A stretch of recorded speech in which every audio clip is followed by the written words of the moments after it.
Olá, tudo bem com você? Seja muito bem-vindo ao podcast Questão D. Eu sou o Dandy Souza e no episódio de hoje ele vai estar sendo especial, porque a gente vai estar continuando com o nosso especial Mike Flanagan. E um dos primeiros filmes que foi uma adaptação do Stephen King é O Jogo Perigoso, que foi lançado em 2017. Para conversar sobre esse filme, para fazer uma análise bem mais criteriosa, eu tenho duas convidadas aqui comigo. A primeira delas é a Ana Belém. Oi, Ana Belém, tudo bem? Oi, Dandy, tudo bom? Tudo bem, gente? Obrigada pelo convite, tá? Quem quiser acompanhar mais a Ana Belém, segue lá o @maestria feminina. Fique à vontade. Obrigada, Dandy. Eu que agradeço. E também eu estou aqui com a doutora Virginia Serpa. Virginia Serpa, seja bem-vinda. Obrigada, Dante, obrigada pelo convite. Eu sou Virgínia, sou psicóloga, sou mestre em psicologia, sou também especialista em terapia cognitiva comportamental e trabalho também com psicologia hospitalar. Ou seja, já deu para você sentir aqui que o nosso papo vai ser bem forte e vai ter vários conceitos e até mesmo análise de especialistas. Então, o papo hoje vai ser bem sério. Vocês assistiram o Jogo Perigoso? Eu assisti. Já tinha assistido antes, assisti novamente hoje para relembrar todos os detalhes, né? O filme é muito cheio de detalhes, toca em pontos muito interessantes para a nossa conversa. E você, Ana, assistiu já o Jogo Perigoso? Já assisti, já chorei junto com ela. O típico drama das mulheres, né? Da grande maioria das mulheres. E aí eu falei tão rápido, né? Que eu tô tão ansiosa para falar do filme que eu falei tão rápido que eu acabei nem falando, né? O que eu faço, o que eu sou, quem é essa Ana, né? Então, eu sou mercadóloga, tá? Eu sou formada em marketing. Há 6 anos eu abri uma empresa que chama Maestria Feminina e desde então trabalho fortemente aqui na região norte, em Belém do Pará mais especificamente, nessa intensificação do empreendedorismo feminino. Levantar a bandeira das mulheres para trabalhar, para desenvolver autoconfiança, autoestima, e até estou concluindo psicologia, já estou aí no 7º semestre, porque ajuda muito. Normalmente as mulheres elas não conseguem desenvolver algumas coisas profissionais por conta de dificuldades particulares, né? Alguns bloqueios, como o filme próprio traz, né? Então, muito obrigada pelo convite. Agora sim já sabem quem sou eu, né? Muito que bem. Então, já que já foram todo mundo apresentados, vamos à nossa análise, porque o Questão D está no ar.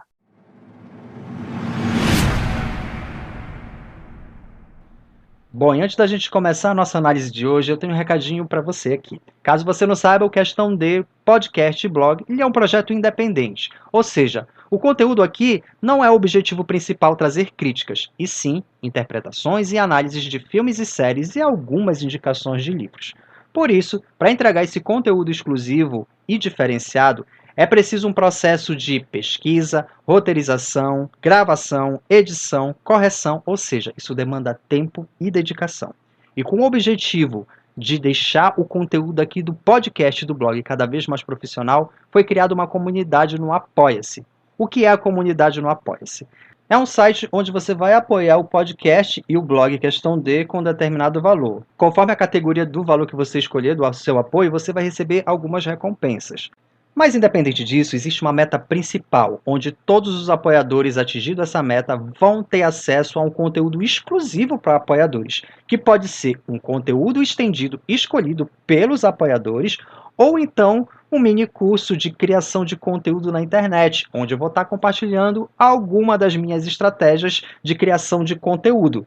Ou seja, é uma boa para você que está querendo trazer um projeto aqui para a internet e se tornar um criador de conteúdo. Então, gostou da ideia? Então corre lá no site apoia.se/questão D, sem o tio, apoia.se/questão D e veja lá as categorias e as metas principais. Mas, Dante, eu não tenho como apoiar com determinado valor. E agora, o que é que eu faço? Não tem problema nenhum. Existe uma outra forma de você apoiar o Questão D podcast e blog. É só você divulgar os episódios e os artigos lá nos seus grupos do WhatsApp, nas suas redes sociais, que você já vai estar ajudando na divulgação do meu trabalho aqui, tudo bem? Então chega de delongas e vamos à análise do episódio de hoje. Partiu!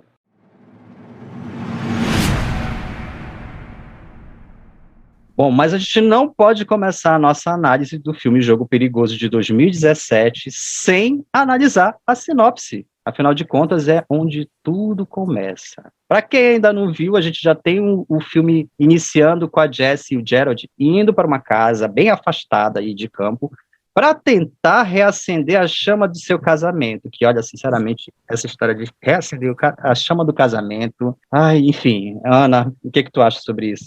Olha, é uma parte muito delicada, né, desse processo, dessa jornada a dois. Eu acredito, assim, que se você não tem ali uma relação muito bem alinhada, com diálogos, com renúncias e entregas, é bem complicado se reacender, né? É uma faca de dois gumes.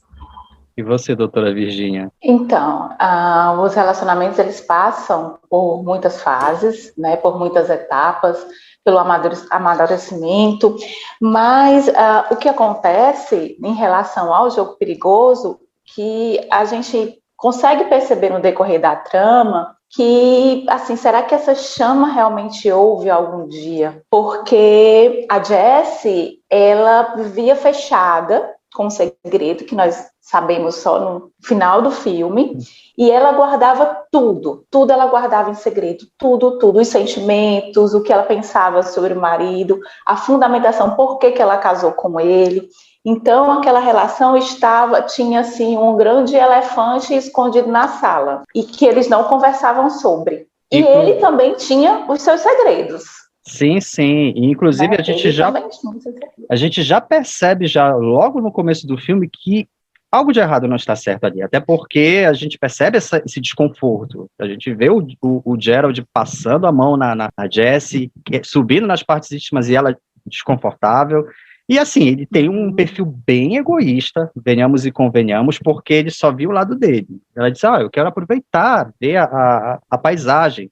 Quando ela se preocupava com o cachorro, aí ele dizendo, olha, você não vai cuidar, a gente não vai resgatar. Ou seja, todo o tempo era tudo voltado para ele, né? E ele com esse desejo grande de recuperar o casamento, será que vale tudo realmente?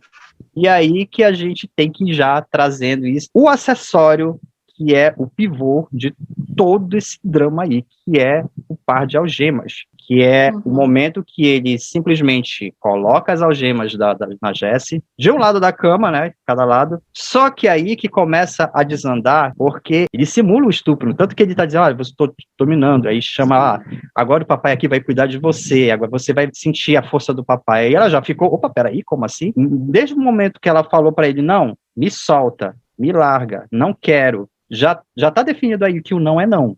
Mas assim mesmo ele queria insistir e tudo, e acabou que ele teve um infarto fulminante. O que era para ser algo para reacender a chama, entre aspas, o casamento, virou um pesadelo. E aí agora que a gente vai começar a nossa análise de Jogo Perigoso.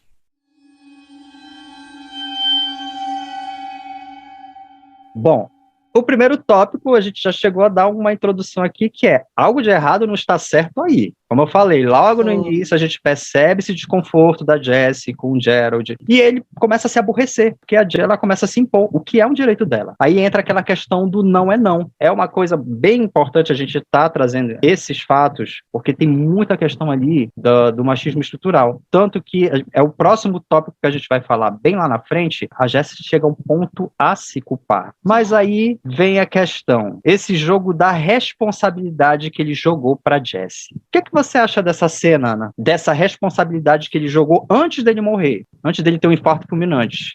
Que é culpa, ele falou que era culpa dela, né? O casamento tá naquela situação. É assim, eu acho que o mal do ser humano, eu acredito muito nisso. É sempre a gente achar um culpado, a gente nunca assume as nossas responsabilidades, né? A gente nunca assume os erros. Então, ele culpa ela por não fazer algo mais apimentado para recuperar o relacionamento, para recuperar essa questão sexual dos dois, né? Mas, ao mesmo tempo, ele não olha, assim, a situação dela. O que ele pode fazer também para reacender esse momento dos dois. E ele não para entender, ele só para criticar. E é o maior erro. Tipo, tá acontecendo um problema, tu tem que resolver o teu problema. Mas vamos mais a fundo, vamos cavucar esse buraco. Então, assim, falar do problema, quando a gente fala, né, parece que dá um alívio. Então, você percebe nesses momentos, no início lá, que ela tem muitos conflitos, como se fosse assim, a mulher perfeita e a mulher mesmo que ela queria ser. Ela fica com aquele pensamento, várias vezes, mas você não deveria fazer isso, mas ele é um bom marido, ele lhe deu uma casa, que é um pensamento de muitas mulheres, né, hoje em dia. Eu vou me submeter a tal situação por questões financeiras, porque eu quero manter o casamento para a sociedade, porque a família e etc, etc. E aí você fica naquele conflito de não saber que decisão tomar, porque você sempre quer agradar os outros, você nunca olha para si, né? Então, é o machismo estruturado, as mulheres sem o apoio, de fato, para gritar e pedir socorro. E é engraçado que no momento que tudo isso acontece é quando ela está algemada tangivelmente, né? Porque, assim, ela já está algemada há muito tempo. E aí o filme retrata assim, essa prisão, assim, tipo, agora você está presa. E parece que tudo vem à tona. Mas é muito, muito difícil isso. E muitas mulheres passam por essa situação dentro do casamento. E os homens, assim, não param para ouvir. Não tem essa passividade, não tem essa cumplicidade da escuta, né? E de entender, e não de criticar. Ok. E você, doutora Virgínia, sobre essa cena inicial aí, que é essa culpa que ele joga para ela, essa responsabilidade exclusiva, né? Eu vou começar a minha análise um pouco mais atrás do início da cena. Quando eles estão chegando, eles estão vindo no carro e ela vê o cachorro. E o cachorro está comendo uma carcaça, eles quase atropelam um cachorro e ela tem pena e quer ficar com o cachorro. E a gente vê no decorrer da história do filme que esse filme é cheio de símbolos, cheio de referências, e esse cachorro, ele é muito simbólico, esse cachorro simboliza o pai dela, simboliza o marido dela, simboliza o tipo de homem que ela escolhe para a vida dela e recorrentemente ela continua escolhendo. Ela viu o cachorro na rua comendo a carcaça, ela se encantou pelo cachorro, né? Assim como ela se encantou e ela era muito encantada pelo pai e ela se encantou pelo marido. Então, esse cachorro tem esse simbolismo. E daí eles chegam em casa, ela pega a carne, uma carne muito cara. $200, né, mano? Cartoso. $200 a carne. Eu fiquei assim, meu Deus. Aí ele chega indignado porque ela tá dando a carne pro cachorro, né? Tá dando o melhor dela, né? O melhor pro cachorro. E ela diz assim, você quer que eu pegue então a carne de volta? Ele diz, não, essa talvez seja a melhor carne que ele já vai comer na vida dele. Sendo que não. Sendo que logo depois a carne que o cachorro vai comer é a carne dele próprio, né?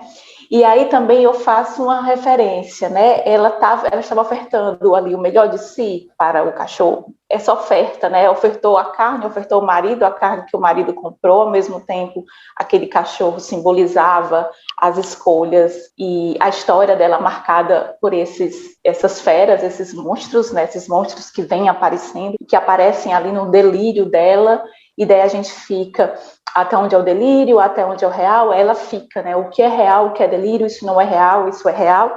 E às vezes ela fica tão angustiada no sofrimento e nos delírios também pela falta da água, que ela perde a noção do que é real ou não. E daí quando o monstro real aparece, ela acha que é fantasia, né? E os monstros do passado dela parecem mais reais do que aquele monstro fantasioso. E é interessante porque todo aquele ambiente é gatilho para ela, todo aquele ambiente. A Casa do Lago, quem sabe que a Casa do Lago, ela também, a primeira violência lá dela do passado foi com o pai numa Casa do Lago também. A gente tem a referência do cachorro, a gente tem e quando que aquilo começa a entrar na consciência dela, ele usa as algemas, ela consegue, ainda não é tão claro para ela, quando ela fala, né, ele fala, deixa o papai mostrar, quando ele fala papai, ela remete, né, ao abuso do pai dela, e daí ela se torna insuportável. E as algemas também têm um simbolismo que ela mesma só vai compreender no final da história, mas eu acho que também a gente pode comentar sobre isso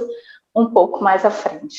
Com certeza. Ainda tem um outro detalhe, né, que ainda pegando ainda esse primeiro gancho, o fato do Gerald ainda ser um egoísta, tem um momento que, antes dele ter um infarto, ele diz, nós fomos felizes. Aí depois ele diz, onde foi que você errou? Quer dizer, toda vez ele não pega essa responsabilidade para si, ele joga essa responsabilidade. Aí vem a seguinte pergunta, né? Qual é a definição de felicidade para ele? É simplesmente a Jessie fazer tudo o que ele quer, a Jessie realizar os desejos dele mesmo contra a vontade dela? Inclusive, já começando por o nosso próximo tópico, que é o fetiche é um acordo do casal.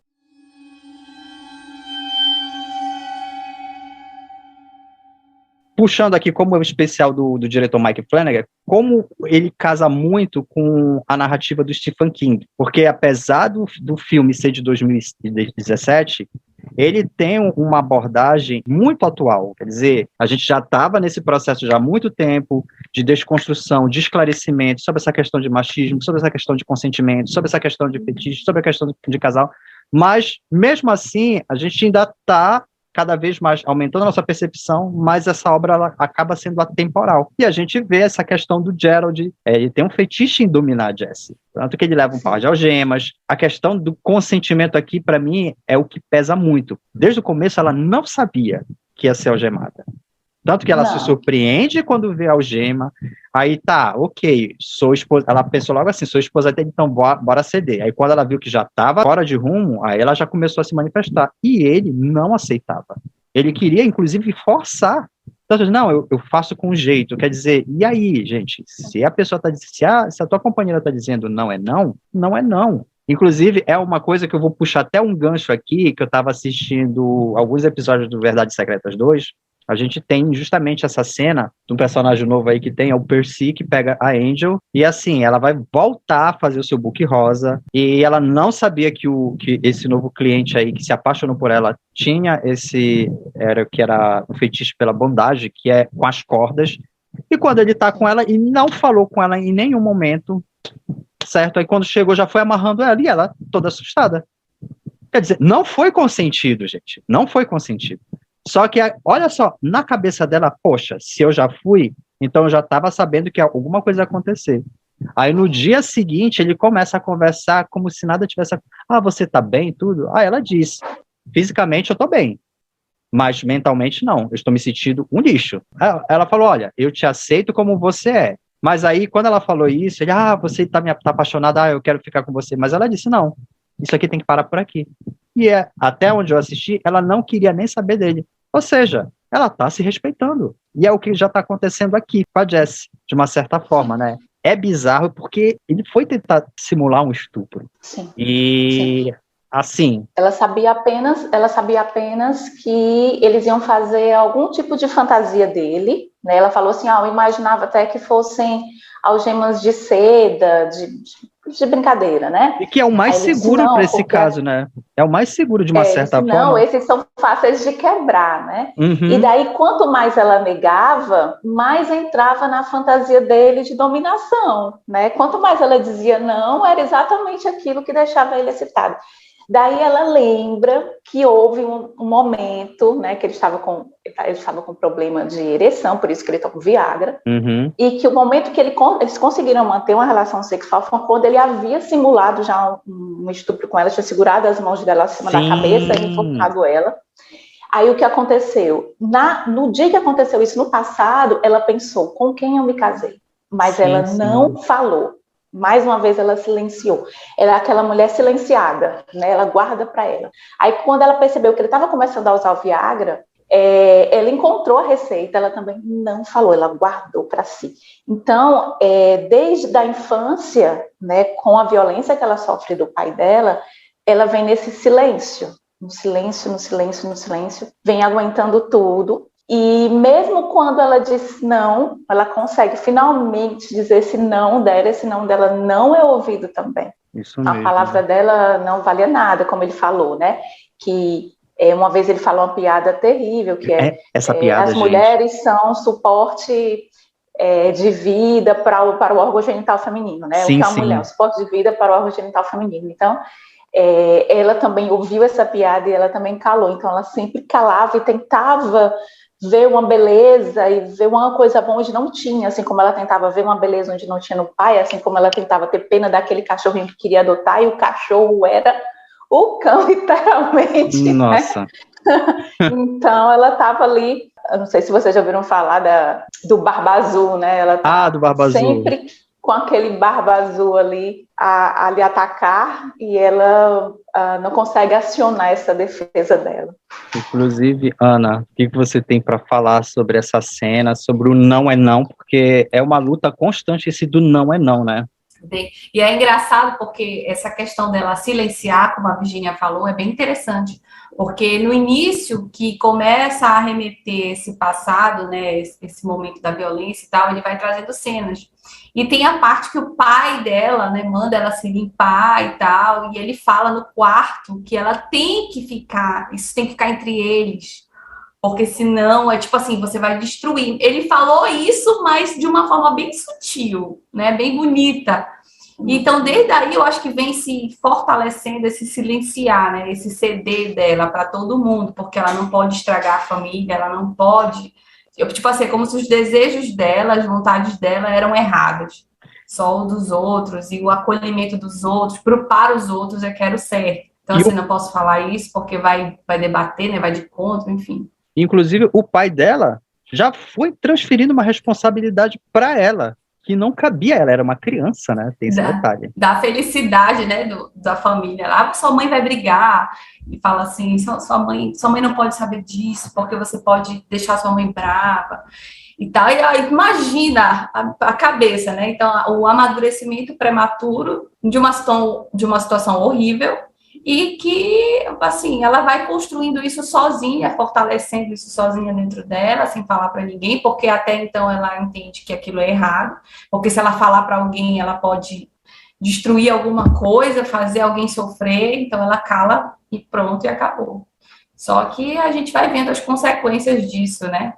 É como a Virginia falou, você vai buscando pessoas que sejam muito compatíveis com o pai, né? Normalmente quem sofre essa situação e não busca resolver isso durante o tempo, ou então não consegue, né? Acaba sempre se relacionando com pessoas muito compatíveis com o abusador. É terrível. É terrível. Bom, como a doutora Virginia e a Ana Belém acabaram de falar, tem muito a ver com o passado, que é o nosso próximo tópico, tópico 3, que todo perfil presente tem um passado.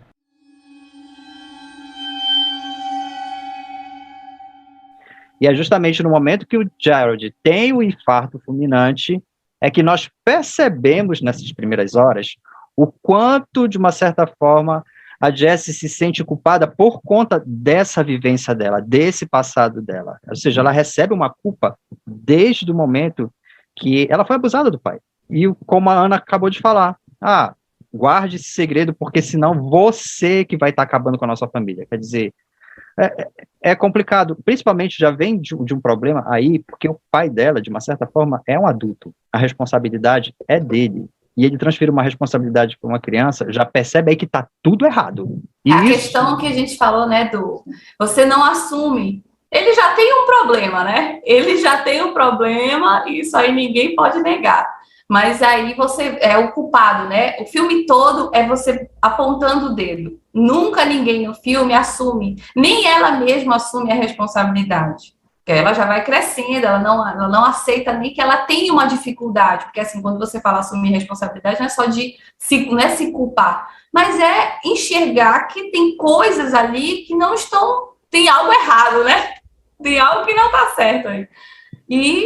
Mas é muito difícil, né? Porque, assim, cada pessoa tem a sua particularidade, tem as suas fragilidades, as suas forças, e ela tinha as delas também ali. Então, assim, a gente não pode nem falar que ela não conseguiu assumir isso. Mas, poxa, imagina uma criança ter que assumir essa responsabilidade desde cedo, né? Ela foi a melhor forma que ela conseguiu de se defender do mundo.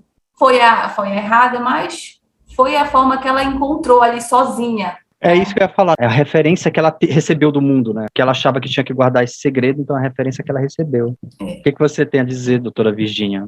É muito comum, é muito frequente isso acontecer com crianças que são abusadas, né? A culpa da criança. Porque esse abuso, como que aconteceu com a nossa protagonista, ele foi mediante sedução, não foi mediante a violência. Então, quando chega um estranho e pega aquela criança com violência, é muito mais claro para aquela criança que ela não tem culpa. quando é um pai, uma pessoa próxima, que age, por exemplo, como ele agiu, né? Nossa relação é tão boa, eu gosto tanto de você. Eles tinham uma relação tão próxima de pai e filho que a própria mãe era enciumada, né? Ela só gosta de você, comigo ela é estranha, né? Então ele se aproveita dessa aproximação, essa amorosidade da filha para seduzir. E daí a filha fica culpada. Então fui eu? Era o meu vestido que era curto demais. Minha mãe disse que eu não usasse aquele vestido, né? Aí eu você vê também, Virgínia, o sentar no colo, né? Que ela senta no colo dele, né? Sim. Ela tá de vestido e senta, né? Senta, e daí ela fica, não, fui eu fiz alguma coisa. Aí quando o pai diz, olha, eles, né, fingindo, vamos contar para a sua mãe, ela, meu Deus, a minha mãe vai brigar comigo, eu fiz alguma coisa errada. Então ele consegue manipular muito bem a mente dela e ela passa pela vida inteira se sentindo culpada, achando que ela fez alguma coisa de errado. E ela não, depois, mas, né, na reflexão ali, dos delírios dela, ela percebe, poxa, eu nunca consegui proteger também minha irmã, mas na verdade ela não conseguiu nem proteger ela mesma, né? Porque quem deveria proteger estava agredindo. Tem um artigo que fala que essa questão dessas pessoas até se revoltarem, né? Algumas pessoas que passam por esse tipo de violência acabam se revoltando e tal, é a perda da referência de segurança, né? Você não tem mais aquela referência de segurança. Pô, o pai não é, tanto que ela muda, né? O comportamento com ele.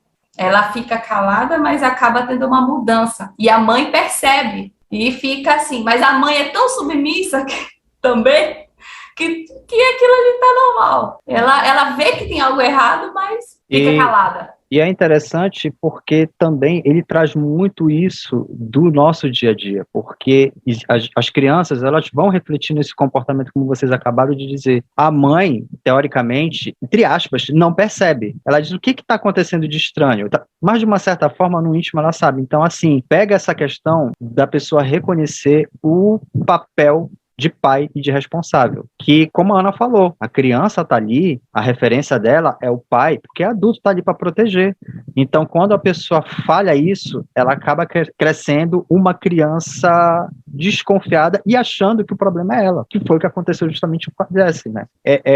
Aquela cena que quando ela sai, que ela quebra o copo na mão, que ela corta e ela sai, a mãe olha, o pai é o único que levanta, deixa que eu resolvo. E tu percebe pelo olhar da mãe que ela já tá sabendo que tem alguma coisa errada entre os dois, mas ela não vai ver, até porque ela não fez o papel dela. Mas é a cultura, é o que você falou, que a Virgínia falou, é o machismo, é o patriarcado, nossa estrutura familiar ainda é muito, é o pai, é o homem, entendeu? E a mulher não pode falar. Ela sabe que aconteceu alguma coisa, a gente tem o nosso feeling também, né? Mas e a mulher percebeu, mas ela vai falar? Ela vai arrumar confusão, ela prefere não bater de frente, não questionar, e normalmente é exatamente isso, não só com questões de abuso, mas em tudo, não se fala porque, não vou querer gerar conflito, não vou brigar, porque eu já estou uma semana sem brigar, eu não vou falar nada para não brigar.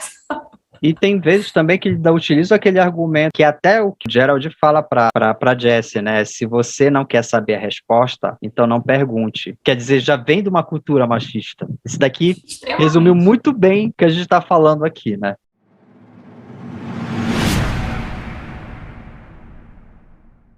Bom, você deu para perceber que o nosso debate hoje aqui foi bem aprofundado, a gente trouxe questões bem importantes que têm a ver com a nossa realidade, isso é para provar como a cultura pop é um reflexo do nosso cotidiano e de situações que servem de alerta para a gente, né? E depois desse debate, a gente vem a seguinte pergunta: você acha que o Stephen King trouxe pautas necessárias no livro Jogo Perigoso? Ana, o que você tem a dizer? Você acha que ele trouxe? Não, com certeza trouxe coisas muito assim importantes para a gente estar falando, retratando novamente aqui, falando de novo, porque vai ser assim incansavelmente, que é essa questão do abuso, da violência, como que as pessoas lidam com isso, a questão do machismo, né, dentro do casamento, dessa questão da mulher só é feliz se ela conseguir um casamento próspero, casar com uma pessoa que tenha condição financeira. Será que é isso mesmo que traz felicidade pra gente, né? Você viver assim, mas de fato lá dentro do seu coração, as coisas ainda estão muito assim, cheia de band-aidzinho, cheia de feridas ainda em abertas. Então, eu acredito que foi um filme muito interessante. Eu já tinha visto antes de tu falar, e eu gostei muito por conta de tudo que ele trouxe, a forma como ele também trouxe. Eu achei muito legal a análise que a Virginia fez do cachorro, e faz todo sentido. E é exatamente isso. Às vezes a gente valoriza, a gente quer valorizar tanto pessoas que não merecem, às vezes, a gente. E a gente quer dar o bom e do melhor, e não percebe que não está tendo a recíproca, porque ela se sentia errada, né, desde o início. E é o que muitas mulheres fazem. Não é bem assim. Silenciava, né? Como a Virginia trouxe. Ela só calava, silenciava e aquilo ali ia enchendo. E aí você vai se afogando em tantas coisas mal acabadas dentro de você. É isso mesmo. Doutora Virginia, você acha que o Stephen King trouxe pautas necessárias em Jogo Perigoso? Eu acho que ele fez uma análise muito interessante. Colocou questões muito delicadas de uma forma muito bem feita. Inclusive a questão do silêncio, né? E a mãe dela ela silenciou quando pequena, ela silenciou durante o casamento, e ela passa por esse trauma todo. Tudo acontece, ela consegue se livrar, ela chega em casa e ela continuou silenciando porque ela não contou o que realmente aconteceu. E só depois de ter visto o Homem da Lua, né, o Homem do Luar, sendo preso, que ela tomou a coragem de chegar até ele, né, foi lá no dia que ele estava sendo julgado, que o que é o Homem da Lua era aquele homem que aparecia roubando, né, as dela, ele roubava os corpos, violava os corpos, matava as pessoas, e ele aparecia nos delírios dela, e ela não tinha certeza se ele era real ou era um delírio, e daí depois ela percebeu que ele era real, e ela vai até ele, olha para ele e diz assim: você não era tão grande quanto eu lembrava. Que é a mesma frase que ela fala assim quando ela chega na casa do lago com os pais. Ela acabou de completar 12 anos, acabou de menstruar,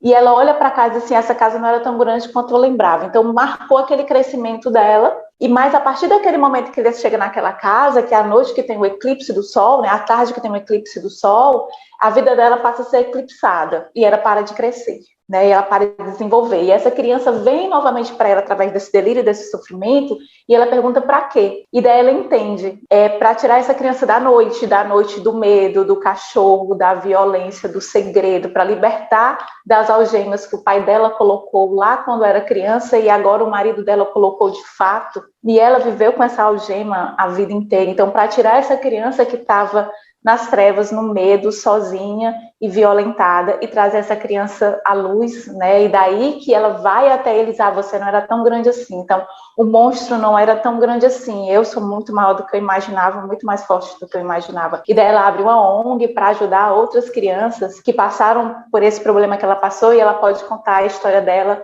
não só uma vez, mas de dezenas e centenas de vezes, junto com essas crianças, e ajudando também essas crianças a crescerem, né? E a entender que o monstro é feio, é violento e é grande, mas quando você não cala, esse monstro não fica tão grande assim, o monstro diminui um pouquinho, porque você não está mais sozinha. E tu falaste um ponto bem interessante, doutora Virginia, que essa questão, ela pegou o problema dela, a dor do passado dela, ela passou por esse processo de ressignificação e criou a ONG. Por mais que sejam passos devagar, mas eu tenho que ofertar isso também para o mundo, porque existem pessoas que estão precisando também e não sabem qual direcionamento, como procurar acolhimento, porque a gente sabe, infelizmente, que apesar dos direitos femininos terem avançado bastante, a gente ter uma pauta constante sobre a questão dos direitos femininos, do direito de igualdade, mas a gente ainda tem essa barreira. Tanto que a gente vê essa dificuldade de uma mulher que é violentada, sofre violência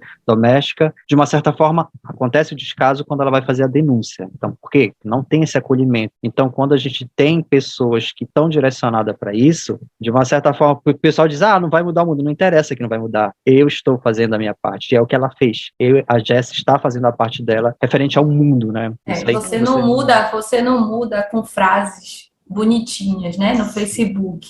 A gente muda com exemplo. É assim, eu achei muito bacana vocês falarem isso, porque eu também já passei por essa situação, e quando o Dante me fez o convite, eu fiquei até um pouco pensativa, né, se eu estava preparada. Mas, assim, eu acredito que parece uma coisa que, meu Deus, a Ana, não, muita gente já passou por isso. Muita gente já passou por isso e a gente nem imagina. E, assim, hoje eu tô com 30 anos, mas eu penso que é tudo como você reage também. Graças a Deus eu consegui, sozinha, reagir a uma dificuldade que muitas pessoas reagem de uma forma negativa. Mas eu consegui entender que eu precisava buscar ajuda, busquei ajuda sozinha, consegui usar essa dor a meu favor. Lá no filme a Jessie abre uma ONG, eu abri a Maestria Feminina, e é justamente para trazer isso, para fazer essas pessoas, porque não são só mulheres, tem muitos meninos também que passam por isso, e às vezes se tornam homens ruins, e às vezes um pouco desequilibrados por conta desses tipos de violência. Então, não só mulheres, né? E poder ajudá-las, poder dizer que elas não são culpadas, né? Que se a família não é segurança, mas existem pessoas que elas podem confiar e que não vão ser julgadas por isso. Porque eu acho que o maior medo da mulher hoje em dia é de falar que ela apanha do marido, de falar que ela foi abusada pelo pai, de falar que ela, enfim, qualquer outra situação, né? E ser julgada. Porque ao invés de ter apoiadores, a gente tem muitos juízes. Então, acho que o maior medo é de como ela vai ser vista, o que os outros vão falar de mim, o que vão pensar de mim. Então, assim, você começando a mostrar para as pessoas, para essas mulheres. Então, tem uma série que aí eu vou falar depois o nome da indicação, né? Estou dando spoiler aqui, que fala exatamente disso. De muitas, o descaso, né? A mulher até tenta ir, aí ela vai na delegacia, ela fala da situação. Aí, mas é culpa dela. O que uma mulher sozinha está fazendo num bar? O que uma mulher sozinha está fazendo bebendo? Sabe? Fica questionando o que você fez para chegar até aí. Gente, não é assim que as coisas funcionam. Até o olhar, né? Até a forma de você ser recebida nesses ambientes. É um ambiente que já tu se sente coagida. Pois é, até em casa, né? Você chega e era para ser um lugar seguro, como lá não é, o mesmo acontece na delegacia. Tipo, a pessoa que sofre uma violência doméstica, sofre um abuso sexual, ou até mesmo pelo marido, o marido pode chegar, não quero, a mulher não quer, ele vai e força. E aí você é recebida assim, já com vários olhares questionadores, desconfiados, é um ambiente que não te passa segurança, eles já estão ali te culpando, coagindo de uma forma totalmente negativa. E isso que tu falaste, Ana, é importante, porque tem uma frase, praticamente cultural. Se ela está vivendo isso, por que ela não sai? Esse relacionamento. É incrível. Eu escuto isso desde pequeno. A gente não tinha percepção, mas a gente sabia que acontecia. Tipo, olha, o marido bateu na fulana de tal, na vizinha tal. Aí eu escutava, até mesmo, doutora Virgínia, a vovó, que é a nossa mesma avó, né? Ela falava, se ela vive dessa forma, então por que ela não sai desse casamento? Porque a vovó não engolia sapo, né, Virgínia? Não. Ela não engolia. Ela não... Se alguém tentasse levantar a mão para ela poderia ter levado o tapa, mas ela fazia a confusão todinha. E ela terminou 2 casamentos, não foi? Foi. Então, assim... E o que acontece? A nossa avó foi extremamente corajosa. Foi. Porque ela saiu de situações extremamente violentas. Na época, né? Mas ela pagou um preço altíssimo. Muito. Ela pagou um preço muito alto. Então, quando uma mulher não sai, a gente também tem que pensar que ela não vai sair e vai ficar tudo lindo, não. Isso. Ela vai pagar um preço, né? Mesmo não romantizar, né? Eu acho que a gente não tem que romantizar nada. O problema é que tudo é muito romantizado. A maternidade é romantizada, essa questão da mulher também é romantizada. Você falar as consequências e mostrar que é possível, sim, a mulher sair disso e recuperar, vai exigir um sacrifício. Não vai ser fácil, mas ela vai ter que se sacrificar em algum ponto. Infelizmente é assim. Na verdade, tudo na vida é assim, né? E isso aí que a Virgínia falou é muito verdade. Nossa, e na época, a avó de vocês fazerem isso... Acho que dá até um podcast até, assim, extra sobre... Vovó e seus casamentos. É porque a vovó, ela tem uma vivência muito grande, principalmente disso tudo que a gente está falando, porque, nossa, ela já vinha daquela época Sim. bem arcaica, e a mulher que realmente Sim. começava a se impor, ela tinha suas consequências, principalmente pela sociedade, por todos, não tinha apoio. Hoje, ainda tem apoio, por mais que tentem silenciar, tem um apoio, mas imagina naquela época que nem apoio tinha. Gente, até a gente, quem aqui nunca falou nesse negócio? Ah, Mari, briga de marido e mulher, ninguém mete a colher. Sim. Então, são ditados, são dizeres, são formas, e isso e aquilo. E aí aquilo vai se estruturando na nossa cabeça e a gente vai agindo inconsequentemente às vezes, né? Inclusive, aqui fica a minha menção honrosa, a minha avó Madalena, que está lá em cima olhando para os seus filhos e seus netos. E vó Madalena, fique sabendo que seu legado está firme e forte. Inclusive, saudades. Agora sim, vem uma pergunta bem interessante. Se o Stephen King chegasse aqui para a doutora Virgínia e para Ana Belém e perguntasse, de tudo que eu debati aqui em Jogo Perigoso, faltou alguma pauta eu mencionar aqui dessa situação da Jessie? Doutora Virgínia. Bem, o que faltou? O que eu senti falta no filme? Eu senti falta de um final, assim, mais... Empoderado. No filme, sabe? Assim, eu achei o final muito, assim, deixou a desejar, faltou aquele tchan, né? Eu sei que ela chega lá na frente dele e fala, mas eu acho que precisava de algo mais, assim, eu não me senti talvez plenamente vingada de tudo que aconteceu com ela. Eu quero vingança! Eu quero vingança! Eu quero vingança! Então, assim, olha, a gente tem que ver essa ideia de vingança aí, tem alguma coisa aí. Tem alguma coisa, né? Mas brincadeiras à parte, assim, eu acho que faltou algo mais forte, assim. O filme inteiro, ele traça um sofrimento psíquico dela tão forte e termina, eu acho que de uma forma muito suave. Eu esperava uma coisa assim, sabe? Não sei. Mas, enfim, foi disso que eu senti falta. Daí eu não li o livro e eu não sei se foi do diretor, né? Se é o roteiro. Muitas das vezes as adaptações, elas mudam, né? Questão até mesmo de orçamento e até mesmo da questão do objetivo lá. Como o diretor entendeu, né? O que ele quer passar, mas aí é isso, né? E você, Ana, se o Stephen King chegasse e perguntasse se faltou alguma pauta de mencionar em Jogo Perigoso, o que tu dirias para ele? Ele ia ter que refazer. Eu acho que o final ele teria que ter ela chegando assim na casa dela com a família e ela dando porrada de sacanagem. Estamos, né? Então, arretada lá com um pedaço de pau marrido dentro da cabeça do pai dela. Sacanagem. Não, mas assim, eu entendi o que ele quis passar. Eu imaginei o final igual a Virgínia. Eu achei que ia ter um negócio assim. Eu acho que o final dela chegando lá no tribunal e encarando o cara, era tipo assim, encarando os medos, né, e tal. Poderia ser algo mais emocionante. Até a interpretação, talvez, da atriz, eu não sei. Alguma coisa ali faltou. Mas eu acredito também que o diretor quis passar realismo, né? Tanto até mesmo na continuidade do silêncio dela, né? Sim. Então, eu acredito, assim, que ele quis passar isso durante o filme todo. O que acontece? A gente sofre, não acontece nada. Até mesmo depois da gente ter superado, até mesmo depois da gente ter encarado e tal, vida que segue. A gente não vai ganhar o prêmio Nobel.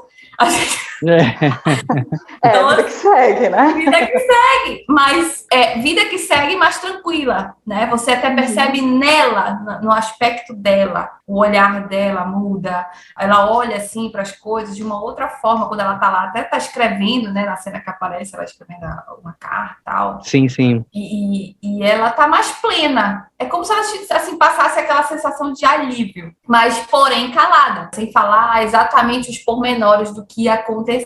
A gente tem medo de ser julgado. Tem muita gente que não grava um vídeo porque tem medo de botar lá. Por quê? Porque o que vão falar do meu cabelo? O que vão falar não sei o quê? Igual uma mulher dessa. Mas assim, eu gostei muito do filme. Igual a Virgínia, esperava um final mais impactante, mais empoderado. Acho que se fosse isso, ia ser 10.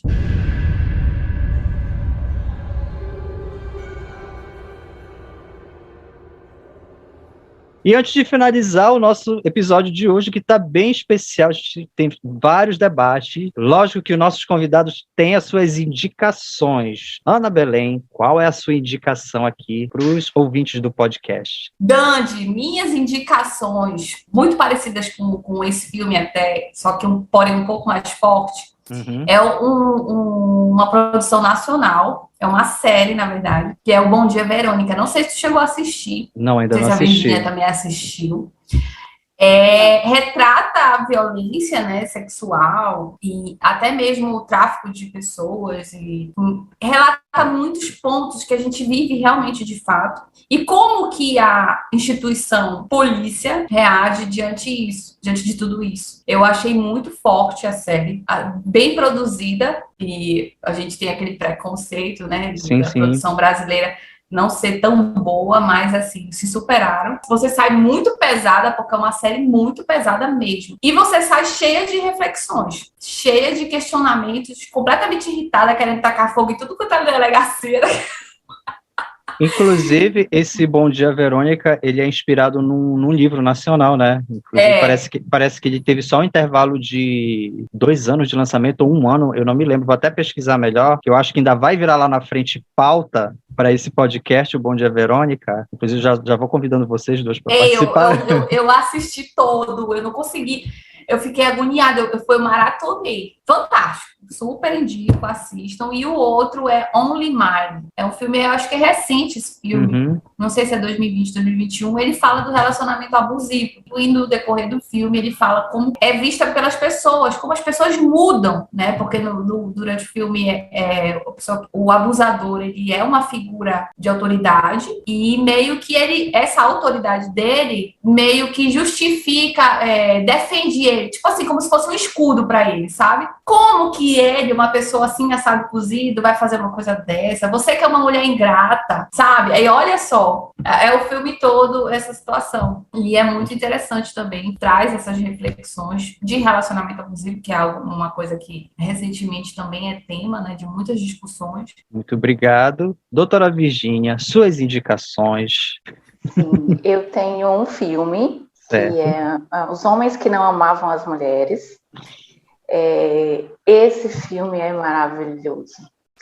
E ele tem como protagonista uma mulher que passa, né, por abuso, e ela consegue, de uma maneira incrível, esta personagem, juntar a fragilidade de uma mulher que passa por tudo isso com a força também de uma mulher que passa por tudo isso. E esse era o fechamento que a gente esperava.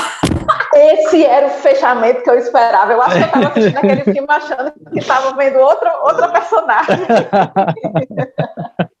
Então é maravilhoso, né, da série Millennium. Você pode assistir tanto a versão americana quanto a versão sueca. Eu acho que é sueco o filme. Os dois são muito bons. As duas atrizes que interpretam essa personagem principal também são maravilhosas. Vocês vão se apaixonar por ela. E a segunda indicação é de um livro, Mulheres que Correm com os Lobos, que não fala especificamente do abuso, mas fala do mundo feminino, e de um feminino dentro da ancestralidade da nossa história, né, do nosso inconsciente feminino, dos arquétipos femininos. Então, é muito interessante, ajuda as mulheres a reencontrar esta mulher selvagem, né, que existe dentro de cada uma de nós, e que ela é muito importante para que a gente consiga se defender de tudo que acontece, né? Nós precisamos ficar em alerta, né? Viver docemente, alegremente, com leveza,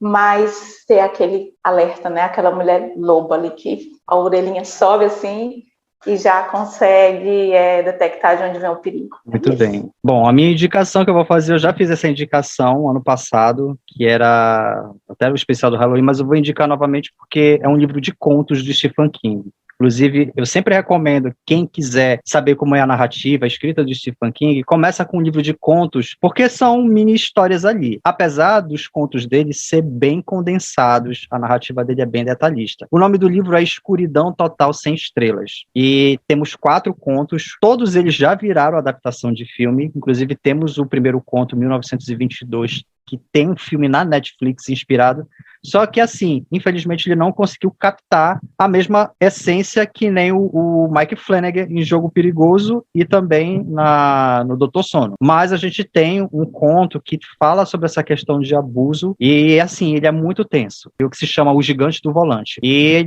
ela explica que é uma escritora, que ela vai numa cidade do interior fazer a divulgação do livro e na volta ela é violentada. Ela acorda numa vala, aí ela volta para casa, a gente vai vendo toda aquela situação, sabe, psicológica, o trauma, ela começando a se conscientizar e passa por aqueles conflitos. Eu fui culpada porque eu fui com o vestido. Depois ela começa a pensar, não, a culpa não foi minha.